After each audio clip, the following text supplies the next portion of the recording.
কাজ ঘটেছিল।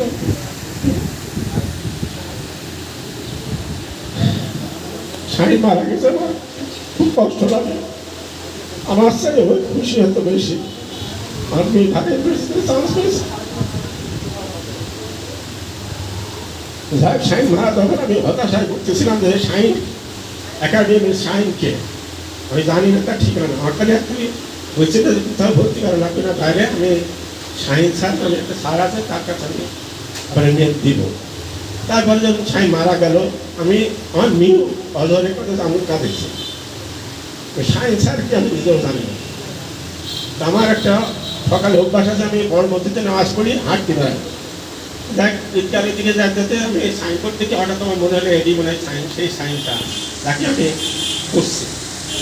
তো ওই সূত্র ধরে আমি একদিন সকালে সায়েন্সের পড়ার পিরিয়ডে আমি উপস্থিত হলাম।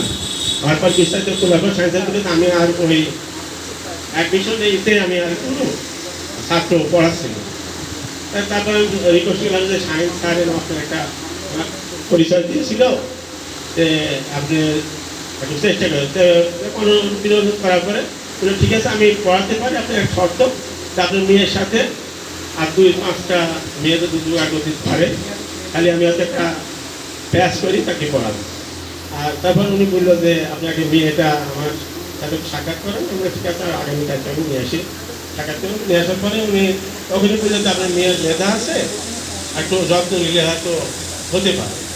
আমি আপনি চেষ্টা করেন, সমস্যা না। আর ওরই বান্ধবী 4-5টা উনি জোগাড় করে দিয়ে 5জন 6জনের দিয়ে একটা প্রয়াস করি পড়াশোনা। এই পর্যন্ত আমি আর্থিকভাবে একটু দুর্বল, আর আমার মেয়েরও ইচ্ছা ছিল না কোনো সময় যে বাইরে রাজশাহী কিংবা ঢাকায় যায় কোচিং করি কোনো কিছু করি। বলেছে যে আপু আমি নিজেই চেষ্টা করবো, খালি গাইডটা আমার একজন লাগবে। সেটা হলো একটা কোচিংয়ে গেলে কোনো গাইডটা পাবো, এটাই আমার লাভ। যাই হোক আর কি, আল্লাহ আপনাদের দোয়ায়, সবারই দোয়ায় সে আজকে একটা পজিশনে গিয়েছে। আপনারা তাদের দোয়া করবেন। আর আমার সবসময় টিচারদের আমার কাছে সবসময় শ্রদ্ধায় দলিতে টিচাররাই সারা দুনিয়ার ভালো ভালো মানুষকে তৈরি করে টিচাররা, সেজন্য তাদের আমি সবসময় শ্রদ্ধা করি। আর সায়েন্স স্যারের কোচিং সেন্টার ব্যাপারে আমি একটুখানি আপনাদের বলবো, যারা বর্তমান বিভিন্ন বিশ্ববিদ্যালয় ছাত্র হিসাবে ভর্তি হয়েছে, তাদের এলাকায় অনেক ছাত্ররা ইন্টারভিউ পাস করার পরীক্ষা দেওয়ার পরেই কিন্তু তারা খোঁজ করে যে ভাইয়া আপু কোন স্যারের কাছে পড়লে আমরা অ্যাডমিশন টেস্টটা ভালোভাবে দিতে পারবো, ইউনিভার্সিটিতে ভর্তি হতে পারবো, আপনারা বলেন। তখন আপনাদের কাছে আমার একটাই অনুরোধ, আপনারা সায়েন্স স্যারের কথাই বলবেন এবং আপনারা তাদেরকে এইটুকুই বুঝাবেন যে এখান থেকে ভালো অনেক কিছুই বের হয়েছে এবং আগামীতে বের হবে।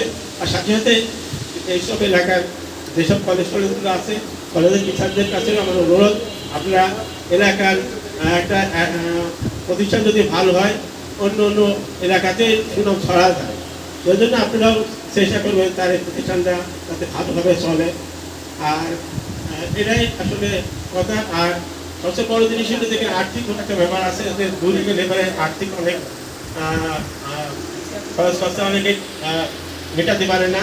আর যখনই ভেড়া মারা হবে তো ভেড়া মারা আশপাশের ছেলে মেয়েরা আর বিশেষ করে মেয়েরা যে আর্থিক সুবিধাটা পাবে আর সিকিউরিটিটা পাবে, অন্য জায়গায় সেটা পায় না।